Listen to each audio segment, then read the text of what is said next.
하나님께서 오늘 우리에게 주시는 말씀입니다. 시편 제46편입니다. 하나님은 우리의 피난처시요 힘이시니 환난 중에 만날 큰 도움이시라. 그러므로 땅이 변하든지 산이 흔들려 바다 가운데 빠지든지 바닷물이 솟아나고 뛰놀든지 그것이 넘침으로 산이 흔들릴지라도 우리는 두려워하지 아니하리로다. 한 시내가 있어 나뉘어 흘러 하나님의 성 곧 지존하신 이의 성소를 기쁘게 하도다. 하나님이 그 성 중에 계심에 성이 흔들리지 아니할 것이라. 새벽에 하나님이 도우시리로다. 뭇나라가 떠들며 왕국이 흔들렸더니 그가 소리를 내심에 땅이 녹았도다. 만군의 여호와께서 우리와 함께 하시니 야곱의 하나님은 우리의 피난처시로다. 와서 여호와의 행적을 볼지어다. 그가 땅을 황무지로 만드셨도다. 그가 땅 끝까지 전쟁을 쉬게 하시며 활을 꺾고 창을 끊으며 수레를 불사르시는도다. 이르시기를 너희는 가만히 있어 내가 하나님 됨을 알지어다. 내가 문나라 중에서 높임을 받으리라. 내가 세계 중에서 높임을 받으리라 하시도다. 만군의 여호와께서 우리와 함께 하시니 야곱의 하나님은 우리의 피난처시로다. 아멘. 오늘 저는 이 시편 46편 말씀을 바탕으로 거룩한 공회와라는 제목으로 말씀 전합니다. 사도신경에 이제 한 중간쯤에 내가 믿는 그 믿음의 내용으로 거룩한 공회 있습니다. 거룩한 공회란 거룩한 공교회를 말하는 것이죠. 공교회란 교회이지만 이 공 한 가지로 온 세상에 있는 모든 교회가 이와 같이 거룩한 하나의 교회인 것을 우리가 믿는 것입니다. 우리가 금문교회 베이 지역의 데일리스리 언덕에 세워진 하나의 교회에 나와 예배를 드리고 있지만 우리가 아는 바 이 금문교회는 세상에 있는 모든 하나님의 교회들의 지체가 되고 그래서 형제와 자매가 되어서 우리는 이와 같은 예배를 드릴 때 세상에 있는 모든 교회와 한 가지로 공교회가 되어서 하나님께 예배를 드리는 것입니다. 오늘 시편 46편은 하나님께서 함께 계신 하나님의 도성에 대하여 선포하는 말씀입니다. 하나님께서 함께 하신 이 도성은 세상이 흔들리고 세상의 물이 그리고 바람이 폭풍이 몰아친다고 해도 하나님의 성은 흔들리지 않는 것이 하나님께서 함께 하시기 때문입니다. 하나님께서 함께 하시는 이 거룩한 이 도성, 이것은 하나님의 교회를 미리 말씀하신 것인데요. 하나님의 교회는 이와 같이 굳건한 반석 위에 세워져 있어서 누구도 어떤 악한 세력도 흔들 수가 없는 것이 분명한 것입니다. 20년 전에 샌프란시스코 성시화 운동이 열렸습니다. 한국에서 김준곤 CCC 목사님 오시고 또 이 샌프란시스코 지역에서는 제임스 에머슨 박사님 샌프란시스코 신학대학원의 임시 총장을 지냈던 분이신데 이분 두 분이 주 강사로 샌프란시스코 모든 교회가 연합하여 성시화 운동이 열렸습니다. 그때 이 제임스 에머슨 박사가 한 설교가 바로 이 시편 46편을 가지고 선포한 것이고 하나님께서 함께 하신 이 샌프란시스코는 하나님의 도성임을 선포했습니다. 제가 그때 통역을 맡아서 그 설교를 이제 한국어로 사람들에게 전했습니다. 오늘 20년 후에 이와 같이 거룩한 공회를 믿는 이 믿음을 선포하는 이 자리에서 이 말씀을 증거하게 되었습니다. 예수님께서 가이사랴 빌립보 지방에 이르셨습니다. 거기서 제자들에게 이렇게 질문을 던지셨어요. 사람들이 인자를 누구라고 하느냐? 벌써 여러 가지로 하나님 말씀을 증거하셨는데 천국 복음에 대하여 선포하시고 비유를 들어 말씀하셨고 또 많은 병자들을 고치고 또 이와 같은 기적을 일으켜 우리 주님께서 하나님의 아들이심이 벌써 세상에 선포되었습니다. 그런데 사람들은 세례 요한이라고 하는 사람도 있고 엘리야나 예레미야나 선지자 중에 하나 그런 대답도 나왔습니다. 특히 세례 요한 같은 경우는 죽은 세례 요한이 살아난 것이다 이렇게 말한 헤롯 같은 사람의 경우입니다. 다 정답이 아닙니다. 그때 주님께서 이제는 제자들에게 그러면 너희들은 나를 누구라고 하느냐 그렇게 물으셨습니다. 주님이 누군지 아는 것이 얼마나 중요한 일인지 주께서 아시기 때문에 그렇게 물으셨는데 이때 베드로가 즉각 대답을 드렸습니다. 주는 그리스도시요 살아계신 하나님의 아들이십니다. 이 대답은 온 세상에 최초로 남자로서는 최초로 예수 그리스도를 이와 같이 그리스도이시며 하나님의 아들로 선포한 것입니다. 물론 여자라면 이제 마르다가 예수님이 주께서 그리스도신 것을 고백한 데 있습니다. 주님께서 기쁘신 나머지 바요나 시몬아 내가 복이 있다 말씀하셨습니다. 바요나라는 말은 요나가 바로 시몬의 아버지 이름입니다. 바라는 말은 아들이란 뜻이죠. 그러니까 요나의 아들 시몬아 내가 복이 있다. 이렇게 아버지 이름까지 언급하신 주님께서 특히 강조하실 것은 뭔가 하니까 이를 내게 알게 한 것은 혈육이 아니다. 너의 아버지가 알게 한 것도 아니고 너의 형제가 알게 한 것도 아니라 오직 하늘에 계신 내 아버지께서 알게 하신 것이다. 이 소중하고 귀한 이 비밀을 내가 알았으니 이것은 기억해야 할 것은 하나님께서 알려주셨다. 그리고 이어 말씀하십니다. 너는 베드로라. 원래 이 베드로의 이름은 시몬이었습니다. 그런데 베드로라는 말은 페트로스 해서 반석 바위라는 뜻이죠. 이 이름을 주님께서 지금 베드로에게 주시는 것입니다. 그리고 이어 말씀하십니다. 내가 이 반석 위에 내 교회를 세우리니 음부의 권세가 이기지 못할 것이다. 여러분, 이 반석 위에 주님의 교회를 세우겠다는 이 말씀이 우선은 얼핏 들으면 베드로가 반석으로 이름이 주셨으니까 이 반석, 이 베드로 위에, 즉 베드로 그의 인격 위에, 그의 삶 위에, 생명 위에 교회가 세워진 것처럼 보여서 교회의 기초는 베드로라고 말할 수 있겠습니다. 이것은 지금까지도 가톨릭 교회가 그렇게 믿고 주장하는 내용입니다. 그래서 베드로가 제1대 교황이라고 그들은 주장하며 이어서 계속 내려오는 교황이 교회의 기초라고 말하는 것이죠. 그러니까 교회의 모든 일들은 교황의 결정에 따라 그렇게 움직이는 건데, 그러나 이것은 잘못 성경을 오해한 것입니다. 여기서 베드로라는 것은 바로 베드로가 드린 신앙 고백입니다. 그 신앙 고백이 반석이 되어 그 반석 위에 하나님의 교회가 세워진 것이죠. 신앙 고백의 내용은 무엇입니까? 예수님이 어떤 분인가에 대해서 말한 것입니다. 무엇입니까? 주는 그리스도시요 살아계신 하나님의 아들이시라는 고백이죠. 그러니까 베드로 그의 인격이 아니고 그의 삶이 아니라 그가 고백한, 그러나 그의 혈육이 가르쳐준 것이 아니라 하늘 아버지께서 그에게 알려주시고 가르쳐주신 그 예수 그리스도에 대한 그 증거, 이것이 교회의 기초라는 뜻입니다.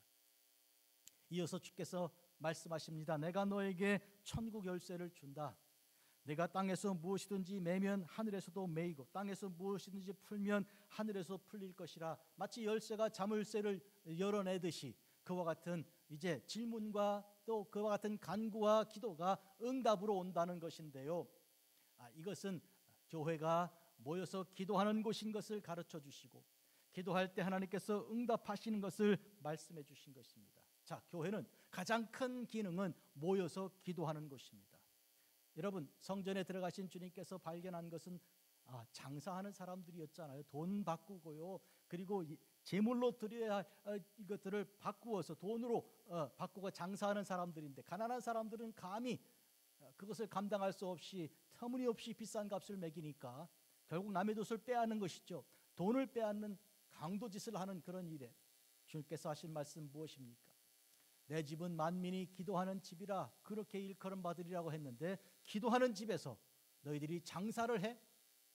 이런 의미에서 바로 성전은 그리고 교회는 기도하는 곳입니다. 여러분이 교회에 와서 기도하면 주께서 들으십니다. 그 왜 뭐 다 집에서 기도해도 되는데 왜 교회까지 가서 기도해? 이럴 수 있지만 우리 주님께서 세우신 반석 대신 반석 위에 세우신 그 교회 예배하러 오고 기도하러 와서 예배하고 기도를 드릴 때 하나님께서 들으신다는 약속이 여기 들어 있습니다. 그리고 주님께서 말씀하십니다. 아무에게도 내가 그리스도인 것을 말하지 말라.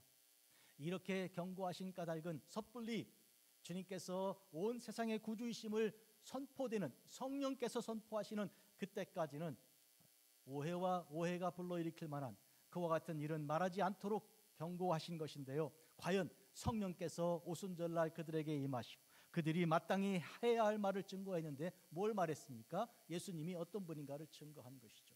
죽으신 예수님께서 우리의 죄를 사하신 주님께서 부활하셨다고 주님에 대한 그런 고백의 말씀을 그때부터 드러내 증거하기 시작했습니다. 이 시간 성령께서 베드로의 입을 주장하사 고백하게 하신 것처럼 오순절 120명이 고백하는 그런 이제 교회 운동으로 시작된 것입니다.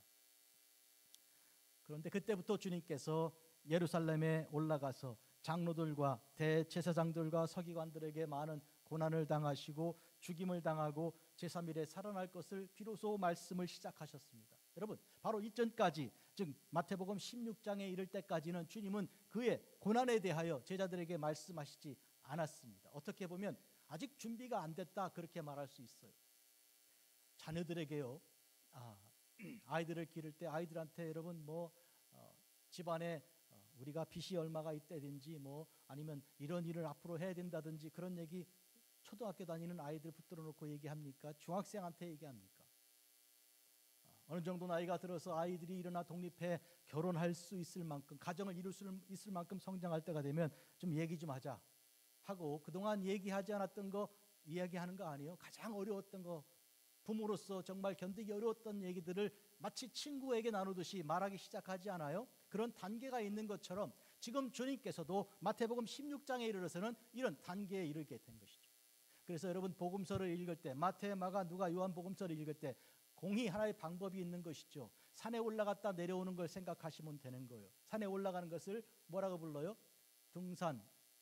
내려가는 것은 하산 그러죠. 등 올라가는 거고 하 내려가는 거잖아요. 산을 중심으로. 그런 의미에서 16장에 이르러서 마태복음의 경우에 그때까지 주님은 당신의 고난에 대해서 말씀하지 않으시고 천국에 대하여 그리고 이제 구원에 대하여 선포하시는 것입니다. 양육시키신 것이죠. 그러다가 지금 이와 같은 고백이 나오지 않았습니까? 주는 그리스도시요 살아계신 하나님의 자녀라고.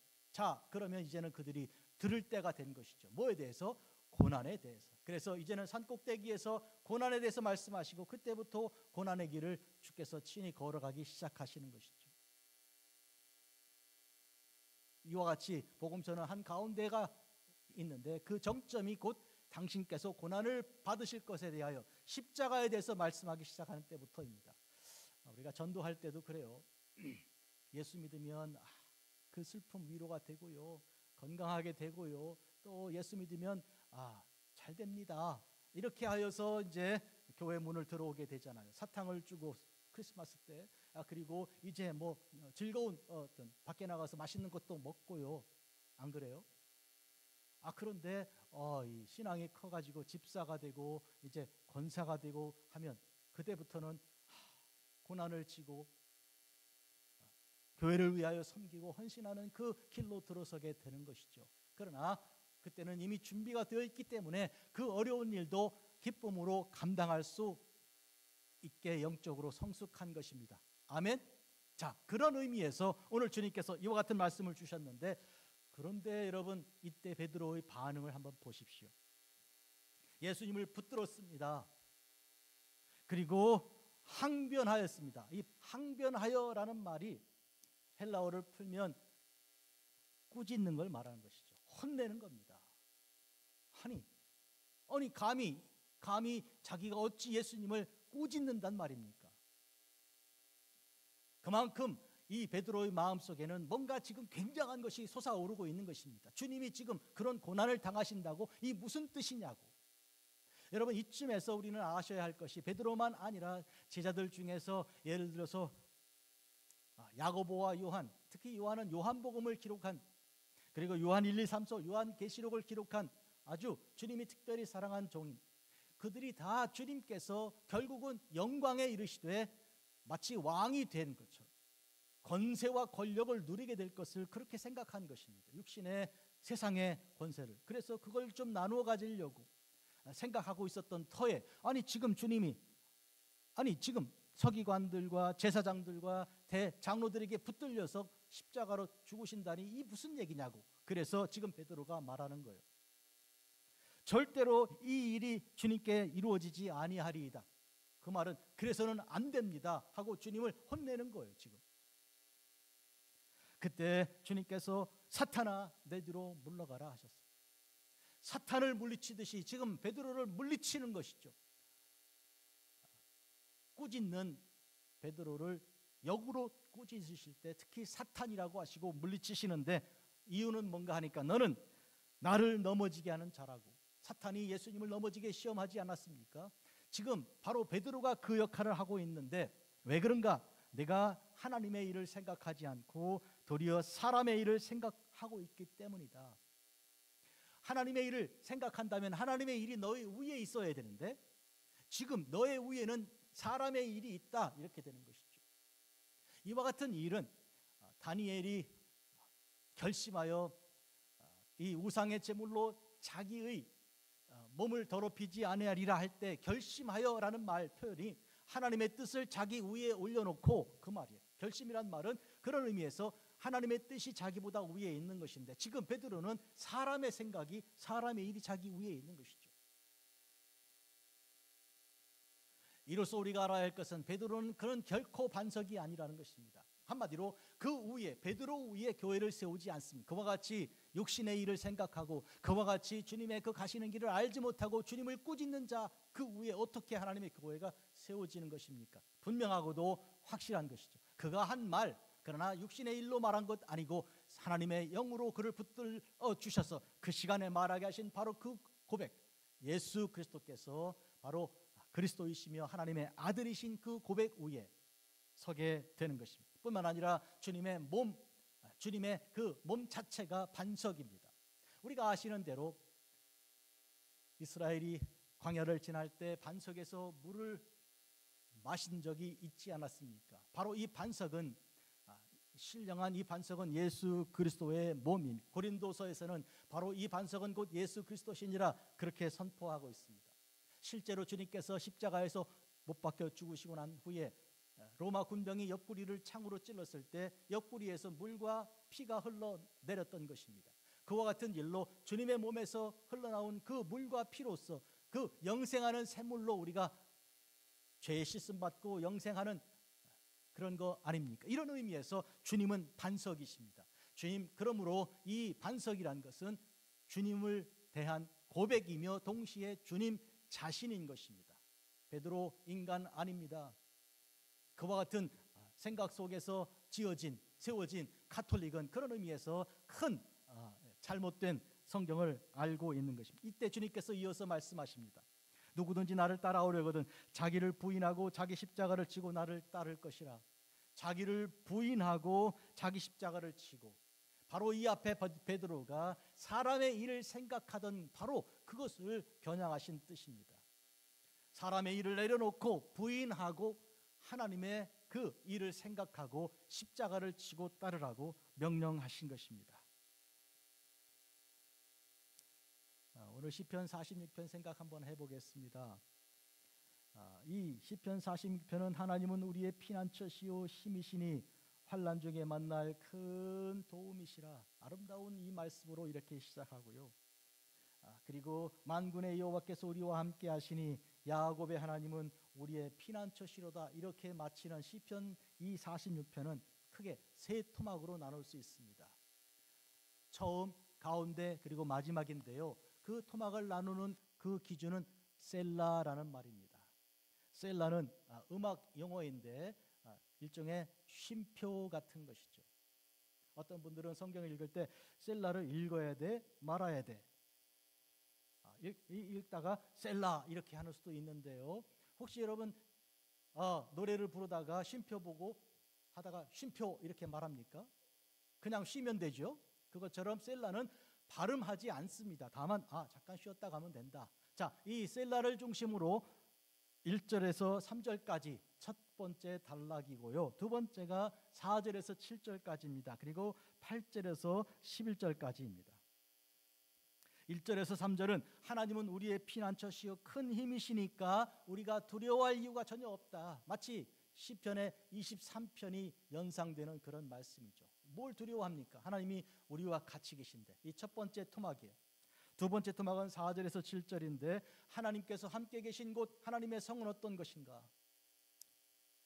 우리가 아는 대로 어거스틴이라는 성자가 있는데, 거룩하신 분이 있는데, 뭐 누구보다 특별히 뛰어난 자라는 것보다도 구원받은 자로서 하나님께서 특별히 사랑한 자인데, 그가 쓴 하나님의 도성이라는 책이 있는데 바로 이 시편 46편을 바탕으로 했습니다. 이 하나님의 도성은, 하나님이 함께 계신 이 성은 흔들리지 않는 것이다. 마치 강물이 이렇게 가다가 나뉘어 흘러 이렇게 표현되어 있어요. 무슨 뜻이에요?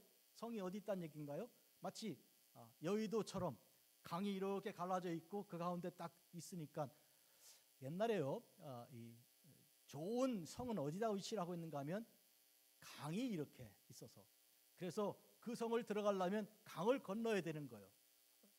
강에, 이 성 안에서 이렇게 문을 딱 내려다 주면 그 강 위에 탁 덮이고 사람들이 들어가고 나고 하는 거예요. 그래서 이 문을 딱 들어 올리면 거기 군사들이 가려면 헤엄쳐야 되잖아요. 그런 와중에 안에서 공격해서 이 적들을 물리칠 수 있는 것이죠. 그래서 강이 둘러 있는 곳이라면 이것은 굉장히 요새에 해당되는 것이죠. 강이 나뉘어 흘렀다는 것은 그런 의미에서 강이 이 성을 포위하고 있다는 그런 아주 안전한 그 성이란 뜻이죠. 이런 의미에서 야곱의 하나님께서 이와 같은 이 강을 나뉘어 흐르게 하는 그런 아주 요새에 계신 하나님이시다. 8절에서 11절까지는 하나님께서 하시는 일을 우리가 보아야 된다. 하나님께서 하시는 일은 첫째로 전쟁을 그치게 하십니다. 모든 사람의 활을 꺾으시고요, 방패를 부수시고요, 창을 꺾어내십니다. 이와 같은 전쟁을 그치게 하시는 우리 하나님께서 오늘 이 시대 전쟁이 이렇게 여기저기서 일어나고 있는 때 사람의 힘을 갖고는 저 전쟁을 멈추게 할 수 없고 하나님께서만 하실 수 있다는 것을 우리가 이제 다시 한번 생각하는 것입니다. 그렇다면 오늘 우리는 이 전쟁이 일어나는 이 시점에서 하나님께서 하시는 일을 기다리고 바라보아야 하는 것입니다. 생각나시죠, 여러분? 홍해 바다 앞에서 이스라엘이 갈 수도 없고 뒤로 물러날 수도 없는 것이 뒤에 애굽 군대가, 전차가, 부대가 막 달려들기 때문입니다. 여기서 그들은 부르짖어 아주 혼돈 속에서 외쳤습니다. 그때 하나님께서 모세를 통해 그들에게 주신 그 명령은 무엇입니까? 가만히 있어, 하나님께서 하시는 일을 보라. 너희는 가만히 있어. Be still이라는 이 복음성가가 온 세상을 강타한 적이 있잖아요. 한 15년 전에. 지금도 들을 때마다 감동이 있죠. Be still. 가만히 있으라, 그런 뜻이죠. 우리가 가만히 있는 것 얼마나 놀라운 일입니까? 우리 교회가 한 30명 가까이 차량 한 6대로 나누어서 멕시코 내려가서 일주일 동안 사역하고 온 적이 있죠. 그때 새벽에 제가 멕시코의 해변가에 있던 우리 숙소를 떠나 새벽에 기도하러 잠깐 나갔다가요, 개 2마리에 제가 이렇게 둘러싸였습니다. 개가 송아지처럼 크더라고요. 그리고 입에 피가 잔뜩 범벅이 됐는데 숙소하고는 한 200m 떨어져 있고 저 혼자입니다. 개 2마리가 도는 거예요. 돌면서 툭툭 저를 치더라고요. 여기서 그때 생각이, 한번 싸워봐? 그 생각이 나는데요. 저 보니까 모래사장이니까 돌도 하나도 없고 나무도 없고요. 뭐 맨몸으로 어떻게 싸웁니까? 그때 만약 제가 생각을 한번 싸우자 하고 만약에 주먹을 날렸다면 그때 저는 큰일 나는 겁니다. 거기서 가만히 서 있다가 한 걸음 살짝 옮기고 가만히, 한 걸음 옮기고 가만히. 그런데 계속 끝까지 오는 동안 개가 돌면서 계속 치는 거예요. 한번 해보자는 거죠. 그때 저는 가만히 있으라, 너 가만히 있으라 하는 그 음성을 계속 들으면서 간 거예요. 드디어 숙소에 들어가니까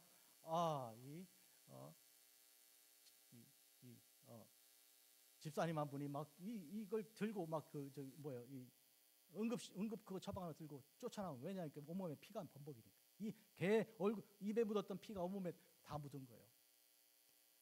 생각해 보면 그때 제가 배운 거예요. 가만히 있는 게 얼마나 어려운 일인지. 도망이라도 치고 싶고 주먹이라도 한번 날리고 싶은 그런 상황인데요, 가만히 있는 거예요. 우리 인생에 정말로 얼마나 많은 어려움이 있을 때마다 내가 가만히 못 있고 여기 전화 한번 해봐, 이 사람 한번 만나자고 해, 별 생각이 다 들죠. 그때 가만히 있어 기도해. 무슨 소리야. 이게 오늘 주님께서 우리에게 보여주는 놀라운 그런 일이죠. 지금 여기 시편 46편에서 너희는 가만히 있어, 내가 하나님됨을 알지어다. 내가 문나라 중에서 높임을 받으리라. 내가 세계 중에서 높임을 받으리라. 높임 받는 여호와 하나님께서 빛나게 너는 가만히 있어. 너 말하지 말고 가만히, 너 행동을 옮기지 말고 가만히 기도만 해. 이것이 시편 46편의 세 번째 결론 부분이에요. 이 모든 시편의 대부분 전부 다는 아니지만 앞에 표제가 있는데요, 이것은 오늘 본문은 고라자손의 시 인도자를 따라 알라못에 맞춘 노래 이렇게 되어 있네요.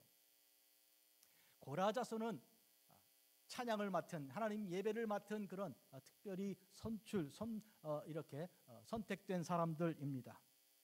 그리고 인도자, 이것은 성가대 지휘자를 말하는 거예요. 메나체하크라는 히브리어인데 이 성가대 지휘자가 이렇게 합창으로 인도하는 그런 합창곡이라는 그런 의미입니다. 그런데 여기 알라못이라는 말이 있는데 이 알라못이라는 말이 무슨 뜻일까? 이것은 알마라는 말의 복수 형태예요. 알마는 따라 하실까요? 알라못? 알라는 단수고 알라못은 복수 형태예요. 이게 뭐냐면 젊은 여자 그런 뜻입니다. 처녀나 젊은 여자 이런 뜻이에요. 그러니까 이 알라못이 음악기호가 되었다는 것은, 이것은 여성 합창이 연주할 수 있는 그런 여성적인 부드러운 그런 곡으로 하나님께 찬양을 드리라는 것이죠. 소리 막 큰 괴성을 지르라는 것이 아니라 조용히 마치 여자들 모여서 합창하는 것 같은, 여성 합창단 같은 그런 아주 부드러운 음조로 이렇게 찬양을 하나님께 드리는 그런 곡이 바로 알라못입니다. 얼마나 우리 마음에 평강이 있고 평화가 있으면 이런 평화로운 여성 합창 같은 그런 곡이 나올 수 있겠습니까? 그러나 상황은 그렇지가 않은 거예요. 이 상황은 어떻게 돼요? 바닷물이 솟아나고 3절 뛰놀고 그것이 넘침으로 산이 어떻게 해요? 막 흔들리는 거예요. 산을 다 덮어버릴 것 같은 거예요. 바닷물이. 이게 쓰나미가 막 몰려오는 것 같이, 지진이 터진 것 같은 이런 상황이에요. 그래서 생각해 보는 거예요. 밤에 잠을 자지 못하고 먹어도 먹을 수가 없으니 깡깡 말라버리고 마는 것이고, 인생이 이러다가 오늘 끝나는 것처럼 보이는 그런 위기의 상황이죠. 그럴 때 우리가 가만히 있어 하나님께서 하나님이심을 알 수 있도록 하는 그런 약한 사람들이 모여서, 여자들이 모여서 이와 같은 찬양을 드리는 것이죠. 가만 보면 동물의 세계에도 보면요, 강한 동물은요 홀로 다니더라고요. 약한 동물들이 모여 다니는 거예요. 꽃도 보면요 아주 멋있는 꽃은, 최고로 멋있는 꽃은 홀로 피더라고요. 그런데 아주 이런 꽃 있잖아요, 하나씩 보면 별로 보잘것없는데 뭉치잖아요. 그런 걸 보면서 지금 알라못이 그런 의미가 아닐까. 아주 연약하여 세상이 멸시하고 무시할 수밖에 없는, 숫자로도 별로 칠 수 없는 사람들이 이렇게 둘러 모여서 이렇게 뭉쳐가지고 소리를, 낮은 음악을, 그러나 부드럽고 귀한 찬양을 주 앞에 올려드리는 시편 46편이 아닌가, 이런 생각을 하는 것입니다. 특별히 여기서 우리가 기억해야 할 것입니다. 이 5절, 하나님이 그 성중에 계심에, 하나님의 성에 계심에 어떻게 해요? 성이 흔들리지 아니할 것이라 했습니다. 성이 흔들리지 않습니다. 하나님께서 계신데 우리 주께서 우리가 이제 반석 위에 세우신 그 교회는 악한 자가 흔들지 못할 거라고 말씀하신 까닭은 하나님이 우리와 같이 계시기 때문이죠. 새벽에 하나님이 도우시리로다. 왜 하필 많은 시간 중에 새벽입니까? 새벽은요, 하루를 시작하는 시간입니다. 새벽 6시는 이 구약 성경에서 제1시입니다. 제1시 첫 시간으로 시작하는 게 새벽 6시. 오늘 우리 교회는 새벽 6시 새벽 예배 드리잖아요. 그때 하나님이 도우신다, 그런 뜻은 하나님께서 그날을 새로 시작하여 도움으로 시작하신다는 그런 의미입니다. 자, 보십시오. 얼마나 아름다운 하나님께서 함께 하신 놀라운 약속의 말씀입니까? 교회를 흔드는 세력들이 많이 있어요. 지금 사람들이 교회 우습게 생각하고요. 그리고 안팎으로 안에 있는 사람들은 확신이 자꾸 떨어지고요. 그리고 밖에 있는 사람들은 교회를 계속 우스갯거리로 여깁니다. 미국 땅이 원래는 사실은 교회로, 하나님의 교회를 세움으로 이렇게 시작된 나라인데 지금은 기독교를 공공의 적으로 삼고 그렇게 여러 가지 예수 그리스도의 이름으로 복음을 증거하는 일도 지금 계속하여 도전을 받는 그런 시대가 상황이 되고 있습니다. 여러분, 하나님께서 우리와 함께 계시니까 우리는 두려워할 것 없다는 이 말씀을 통해 그렇다면 우리는 손 놓고 가만히 있어도 된다, 그런 뜻은 아니고요. 우리가 마땅히 하나님 안에서 해야 할 일이 있는 것이죠. 무엇입니까? 기도해야 하는 것입니다. 하나님께 기도하는 일은 우리가 마땅히 해야 할 일입니다. 여러분, 사무엘이 이와 같은 백성들을 모아놓고 말을 했습니다. 나는 너희를 위하여 기도하기를 쉬는 죄를 여호와 앞에 결단코 범하지 않겠다고. 기도하기를 쉬는 것이 죄라는 거예요. 기도를 쉬지 않겠다고 말하는 이때 상황은 언제였는가 하면 사무엘이 이제 세상을 떠나 얼마 남지 않게 된 날입니다. 이제 얼마 기력이 없는 거예요. 이제는 죽을 때가 다 된 거예요. 그런데 그때 여간에 어떤 일이 있었습니까? 백성들이 와서 우리에게 왕을 세워달라 그런 거예요. 우리가 보니까 이웃나라 왕이 다 있는데 우리만 왕이 없습니다. 사사들이 이게 뭡니까? 사사들이 와가지고 한다고 하고 바로 금방 떠나고 또 다른 사사가 일어나는데 이 도대체 이것보다는 왕이 좋겠다. 그런데 이것은 하나님께서 기뻐하시는 일은 아니었습니다. 하나님께서 사무엘에게 말씀하십니다. 나 안다, 백성들이 뭘 요구하는지. 저들에게 왕을 세워달라는 것인데 저들은 내가 그들의 왕인 것을 좋아하지 않는 거야. 내가 그들을 통치하는 것을 원하지 않고 사람의 통치를 받고 싶은 거야. 가서 이야기해라. 그게 무슨 뜻인지. 그래서 사무엘이 백성들에게 말했습니다. 여러분이 왕을 가진다는 것은 무슨 뜻인지 아십니까? 여러분의 아들들은 가서 그의 종이 되어야 하는 거고, 여러분의 딸들은 그 집에 가서 이제 시중을 두는 시녀들이 되어야 하는 건데 그래도 괜찮습니까? 왕은 여러분에게 세금을 매길 것이고 여러분들을 강제 노역을 시킬 건데 여러분들은 다 왕의 종이 될 텐데 그래도 괜찮아요? 근데 백성들이 좋다는 거예요. 괜찮다는 거예요. 그래서 하나님께서 그래, 그러면 그렇게 해서 왕이 세워진 거예요. 그래서 사울이 왕이 됐고 한데 지금 문제는 세상이 아주 고통스러운 거예요. 예언자도 하나님 말씀을 채 듣지 못하고 제사장도 하나님의 일을 제대로 감당하지 못하고 백성들 사이에는 자기가 이런 고통 가운데, 고난 가운데 있는 가운데 사무엘이 떠나야 되는 시간이 왔습니다. 그래서 그는 말합니다. 나는 기도하기를, 마지막 순간까지 기도하기를 쉬는 죄를 범하지 않겠다고. 그런 의미에서 우리가 이 세상에 우리가 원하는 걸 이루어 봤지만, 왕제도 같은 어떤 뭔가를 장치를 해보았지만 그것이 평화가 아니고 그것이 우리를 보장해 주는 것이 아닌 것을 알게 되는 이런 혼동 속에, 그럼 뭐냐? 이런 때 우리가 기도하는 것으로 돌아가야 하는 것입니다. 거룩한 공회를 우리가 믿습니다. 거룩한 공회란 오늘 금문교회 이 자리에 있는 이 교회만 아니라 온 세상에 있는 모든 교회가 다 공교회인데 우리의 의무는 거룩한 교회여야 하는 것이죠. 교회가 교회되는 것은, 마땅히 교회가 교회되는 것은 그것이 거룩해야 하는 것인데요. 거룩이란 무엇입니까? 세상으로부터 분리가 되고 하나님께로 분리되어 간 그것입니다. 세상으로부터 떨어져 나가고 separation from이고요. 하나님께로 separation to, 하나님께로 분리되어 간 이것이 거룩인데요. 레위기 19장 2절입니다. 나는 이스라엘 자손의 온 회중에 너는 이스라엘 자손의 온 회중에게 말하이르라. 너희는 거룩하라. 이는 나 여호와 너희 하나님이 거룩하기 때문이다. 하나님의 거룩하심이 오늘 우리에게 명령이 되는 것이죠. 하나님의 거룩하심이 우리에게 삶의 방향이 되는 것이고 마땅히 그렇게 해야 하는 것입니다. 데살로니가전서 4장 3절은 하나님의 뜻은 이것이니 곧 너희의 거룩함이라. 거룩함이 제일 중요한 거예요. 이것도 해보고 저것도 해보는데 제일 중요한 거는요, 거룩한 것이 제일 중요한 것이, 나머지는 하나님께서 다 채워주시는 것입니다.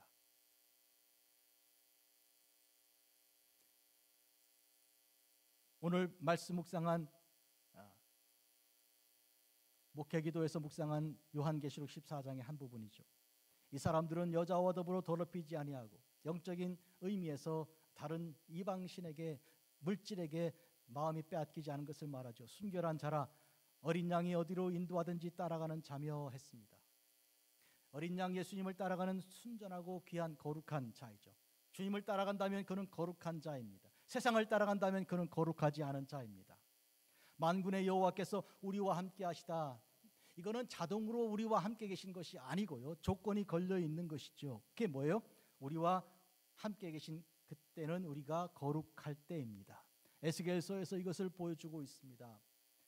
여러분, 에스겔서는 하나님께서 성전에 임재해 계신 1장에서 11장까지를 묘사하고 있는데 그 놀라우신 하나님께서 성전을 마침내 떠나가십니다. 떠나가는 건 무슨 뜻이에요? 버리신다는 뜻이에요. 그거 왜요? 성전이 아주 악하고 더러운 것들로 가득하고 사람들이 이와 같이 악한 마음을 품고 있으니 하나님께서 그들을 보기 싫어하시고 그들과 함께 있는 것이 기쁘지 않으시니까, 믿음이 없이 하나님이 기쁘게 못하니 믿음 없는 자들이 모여 하고 있으니까 떠나가시는 거예요. 에스겔 10장 18, 19절 여호와의 영광이 성전 문지방을 떠나서 그룹들 위에 머무니 그들이 날개를 들고 내 눈앞에서 올라가는데 그들이 나갈 때 바퀴도 그 곁에서 함께 하더라. 날개로만 이렇게 날아가는 게 아니고요, 바퀴도 같이 굴러가는 거니까 뭐예요? 신속하게 확실하게 뒤도 돌아보지 않고 떠나가시는 거예요. 여러분, 주님께서 떠나가시면 어떤 일이 벌어집니까? 다윗은 그런 위기 가운데 엎드려 이렇게 기도한 것이죠. 주의 성령을 나에게서 거두가지 마시라고, 하나님 내게서 떠나가지 마시라고 울부짖은 거예요. 범죄한 다음에 그가 주님이 떠나시면 어떤 일이 벌어지는지를 알고 있기 때문이죠. 지금 예루살렘 성전에서 이와 같이 날개와 바퀴가 동행해서 떠나가시는 주님 모습을 묘사하고 있는 이 장면을 통해 얼마나 무서운 일이 벌어집니까? 주님 떠나가신 성전은 빈집이요. 여러분 아시는 것처럼 빈집은요, 이상하죠. 한국에 여기저기 빈집들이 많이 생긴다고 걱정들 많이 하는데, 그 왜 사람이 없는 집은 그렇게 약한지, 발로 차면 그냥 퍽 쓰러지는 거예요. 그렇죠? 사람이 살아야 그 집이 건강하고 강한 거예요. 사람이 안 살면요, 이상하게 풀도 막 망이란, 어제 봤는데 오늘 막 풀이 지붕에도 막 올라가 있는 거예요. 그런 의미에서 하나님이 떠나시면 성전은 성전이 아닌 거예요. 우리 인생도 마찬가지. 우리 삶이 주께서 함께하는 하나님의 성전인데 하나님의 영이 떠나면 우리는 뭐예요? 나띵이잖아요. 아무것도 아니잖아요. 그거는 우리가 안 되는 거예요. 그러기 위해서 우리는 가만히 자동으로 하나님은 우리와 같이 계시는 게 아니고 우리가 거룩해야 되는 거예요. 거룩해야 하나님이 계시고 그래야 우리가 안전한 것이죠. 아닙니까 여러분? 우리가 거룩한 것이 그런 의미에서 제일 중요한 것입니다. 하나님 말씀 위에 교회가 세워졌고 하나님 말씀 위에 세워진 교회는 거룩한 교회입니다. 거룩하기 위하여 우리는 밤낮 없이 기도해야 하는 것입니다. 기도해야 합니다. 기도를 쉬지 말아야 합니다. 주여 우리와 함께하여 주옵소서. 이렇게 기도해야 우리가 거룩해지는 것입니다.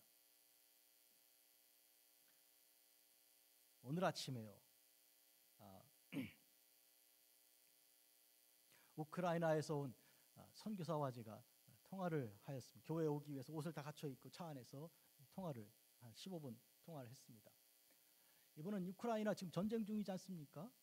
그런데 지금 거기에 선교하고 계신 분이에요. 최현 선교사라고, 저희 대학 연대 신학과 저의 한 5년 선배인데 군대 갔다 오시고 어떻게 해서 저희와 같이 1학년 때부터 2학년까지 같이 공부를 했고, 저는 2학년 마치고 군대를 또 갔으니까 그분은 그렇게 공부해서 졸업을 했는데, 이분이 지금 우크라이나 2011년에 가서 지금 13년째 사역하고 있어요. 전쟁이 벌써 발발하고 터졌는데 전쟁 난 지 2년 넘었잖아요. 그런데 아직도 거기서 사역하고 있는데 선교사들 다 떠나고 지금 3가정이 남아있다 그래요. 한국에 잠깐 나와서 한 2달 하나님께서 허락해 주시면 이제 각 교회 다니면서 기도를 요청하고 다시 돌아간다 그럽니다. 약속은 2년 더 있는 것으로 약속했지만 전쟁 끝날 때까지는 아마 못 떠날 거다. 아침에 저보고 그렇게 얘기하더라고요. 생각해 보았습니다. 왜 우크라이나에 동방정교회 같은 그 교회가 대부분인데 감리교 세우고 장로교 몇 개 안 되는 교회 세우고 거기서 목숨을 걸고 이렇게 사역을 하는가? 제가 물어봤습니다. 거기를 왜 가셨습니까? 하나님께서 가라고 했으니까 갔다고. 그러면 전쟁 났으면요. 그래도 하나님이 여기 있으라 하니까 내가 있는다고. 여기서 우리가 죽어도 예수님을 부인하지 않고 여기서 죽을 것을 각오하고 유서까지 써놓았다. 그렇게 얘기 들었습니다. 사랑하는 성도 여러분, 하나님의 교회는 그것이 여기 미국 땅에 있든지 그리고 후파에 있는 후파 교회이든지 콜롬비아에 있는 교회, 사랑과 은혜의 교회이든지 그리고 우리가 이제 개척하여 세우려고 하는 이제 콩고 피그미족을 위한 교회이든지 북한에 있는 교회이든지 중국에 있는 교회이든지 모든 교회가 다 공교회입니다. 그러므로 우리가 하나님의 교회 사역자로 부르심 받았다면 오늘 우리는 모든 교회를 위하여 사역자로 부르심 받은 것이죠. 저와 저의 아내가 하나님께로부터 부르심 받은 18세 이후에 오늘까지 사역하면서 근문 교회만을 위해서 부르심 받은 것이 아니라 세상에 있는 모든 교회를 위하여 부르심 받은 것이고 여러분도 마찬가지입니다. 여러분도 근문 교회 교인이지만 세상에 있는 우리 주님의 모든 공교회의 교인인 것이죠. 그러니까 작은 교회 다니니까 기죽고 큰 교회 사람에게 그거는 세상의 그 어떤 기업들을 할 때는 그렇게 말한 대기업과 소기업이 있으니까 중소기업도 있고 그러나 그런 것이 아니고 우리는 다 하나님의 교회로 다 형제요 자매인 것입니다. 이것이 공교회성이라는 것입니다. 물론 그렇다고 해서 여기도 갔다 여기도 갔다 이렇게 정처 없이 하는 것 아니고 그 지역에 주께서 섬기라고 하는 그 섬기는 교회를 통하여 섬기는 그 자리를 통하여 이렇게 연결되는 것이니까 그 점은 또 분명히 하셔야지. 다음 주는 저쪽 교회 가서 예배 한번 드려볼까? 곤란한 얘기죠. 제가 다른 지역에 맨날 다른 교회 돌아다니면서 설교하면 어떡하시겠습니까? 그런 점에서는 우리가 지역교회와 공교회의 그런 긴장적인 그런 관계를 우리가 잘 이해하시리라고 생각합니다. 조금 더 얘기 더 안 해도 되죠. 여러분 기억해야 합니다. 하박국 선지자가 교회의 부흥을 위하여 간절히 기도한 것이 있는데 여호와여 내가 주께 대한 소문을 듣고 놀랐나이다. 여호와여 주는 주의 일을 이 수년 내에 부흥하게 하옵소서. 이 주께 대한 소문이 뭘 듣고 놀랬다 그럽니까? 지금 다 망하게 생겼고요. 포도나무가 포도 열매가 하나도 없는 거예요. 감람나무가 열매가 하나도 없는 거예요. 들판에 그 양우리를 가면 양도 없는 것이죠. 이런 상황이 지금 있고 전쟁의 소문이 나서 막 전쟁이 막 들어와서 파괴하려는 것이 그래서 막 사람들이 사시나무처럼 떨고 있는 것이 하박국 선지자의 배경이에요. 그런데 뭘 보고 놀랐다고요? 하나님에 대한 소문을 듣고 놀란 것이죠. 뭐예요? 하나님에 대한 소문이 하나님께서 오시는 거예요. 전쟁을 쉬게 하고 회복시키는 그 능력을 보고 놀란 거예요. 사랑하는 성도 여러분, 지금 여기저기 전쟁이 일어나고 여기저기 이 가난한 사람들이 어떻고 부자는 어떻게 살고 이런 거 저런 거 세상 일로 인하여 우리가 놀랄 필요가 전혀 없는 것이 다 상식이니까 인간이 원래 그러한 것이니까. 그러나 우리가 놀랄 것은 다른 것이 아니고 하나님의 계획을 듣고 놀라야 되는 것이죠. 너무너무 놀랬다고 나 이거 놀랐다고 뭐가 놀랍냐 그러면 하나님께서 우리를 향한 계획이 있으시다고. 무슨 계획? 우리를 사랑하시고 구원하실 계획이 있으시다고. 나 이거 너무 놀랬다고 이렇게 말해야 하는 것이죠. 그걸로 붙들림 받고 그게 너무너무 좋아서 더 알고 싶으니까 놀랬으니까 그래서 말씀 읽고 말씀을 듣고 이렇게 해야 되는 거예요. 믿으십니까? 나를 놀라게 하는 것은 세상이 아니고 하나님이시라고요. 세상에 대해서는 뭘 놀랄 거 있어요? 가만히 있으면 되는데 다 지나가는 거 많은 것인데. 아멘? 그러니까 하나님의 말씀과 계획대로 놀라는 건데 내용이 뭐예요? 주여 주께서 이 수년 내에 부흥하게 해주실 줄을 나는 믿습니다. 이렇게 되는 거예요. 에스겔 바로 10장 11장에서 주께서 날개와 바퀴를 타고 떠나가신 그룹의 날개와 그 그룹에 달린 바퀴를 타고 이 탈 것에 있는 바퀴를 타고 떠나신 우리 하나님께서 돌아오십니다. 어떻게 됩니까? 돌아오시기 전에 맑은 물을 뿌려서 그들로 정결하게 하는 이 36장의 비전이 있고요. 새 영을 주고 새 마음을 주시고 부드러운 마음이 되게 하신 다음에 어떻게 하십니까? 43장 2절 에스겔입니다. 이스라엘은 하나님의 영광이 동쪽에서부터 오는데 이스라엘 하나님의 영광이 동쪽에서부터 오는데 하나님의 음성이 많은 물소리 같고 그 땅은 영광으로 말미암아 빛나게 되는데 드디어 여호와의 영광이 동문을 통하여 성전에 들어가고 영이 나를 들어 안뜰로 들어가시기로. 동문을 통하여. 우리 교회 동문이 저기가요. 저쪽이 동문이에요. 그죠? 정문이 동쪽을 향하고 있잖아요. 그쪽을 향하여 여호와의 성전, 여호와의 은혜가 들어오는데 들어오신 우리 주님께서 역사하시고 그리하여 이 제단에서부터 물이 흘러 다시 동쪽으로 흘러나가는 거예요. 들어오신 방향으로 물이 흘러나가는데 생명의 샘물이 막 나가게 되고 생명수 나무들이 막 일어서게 되는 비전이 보이는 것이죠. 예루살렘 성전의 동쪽이 근문이에요. 골든게이트예요.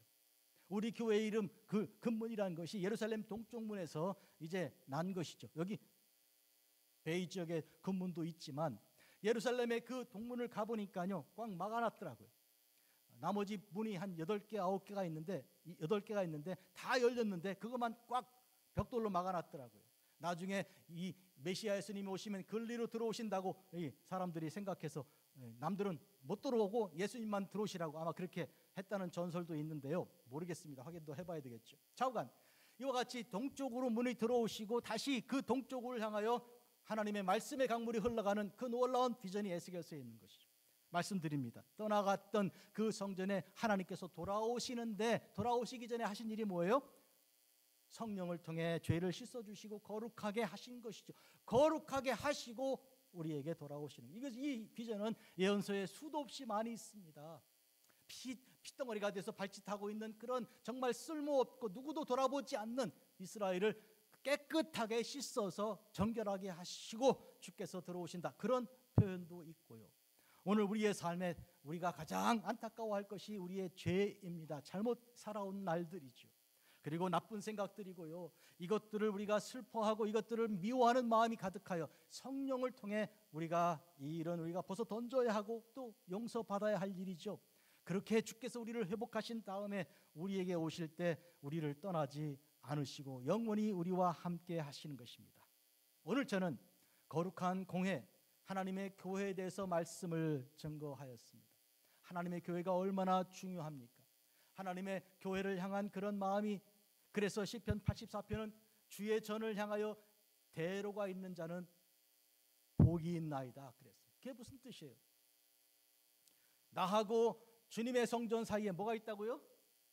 대로가 뭐예요? 고속도로가 뻥 뚫려 있는 거예요. 그냥 뿅 하면 그냥 바로 갈 수 있는 대로가 열려 있단 말은 낮에도 밤에도 아침에도 저녁에도 월요일에도 금요일에도 토요일에도 항상 하나님의 전을 생각하는 그 길이 뻥 뚫려 있는 거예요. 막힘이 없는 거예요. 그 사람은 어떤 사람? 복이 있다고요.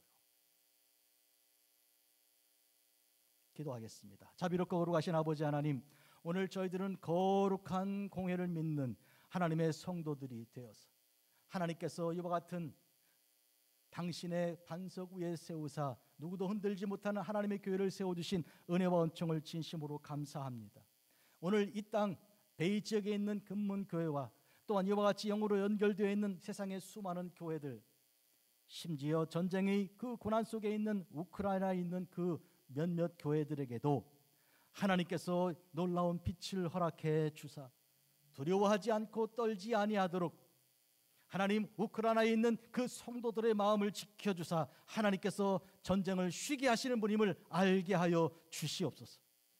우리 구주 예수님의 이름으로 기도합니다. 아멘.